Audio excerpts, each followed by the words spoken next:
Nagpa-photoshoot ulit si Ira dito sa Wawenko Studios para sa kanyang nalalapit na birthday. Maraming salamat kay Rico para sa kanyang napakahusay na hair and makeup service. Nakilala ko si Ira sa isang fashion show noong 2018 at nagpa-shoot siya sa akin noong 2019. Kaya maraming salamat sa iyong pagtiwala at sa iyong pagbalik. At ito ang mga nangyari sa shoot namin. Medyo challenging ang gusto ni Ira para sa photoshoot niya kasi meron siyang gustong gayahin na pailaw effect na nakita niya sa internet.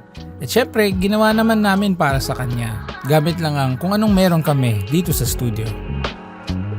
Tulad sa iba naming kliyente, pinakita namin kay Ira yung mga pictures niya para siguradong nakuha namin kung anong gusto niya.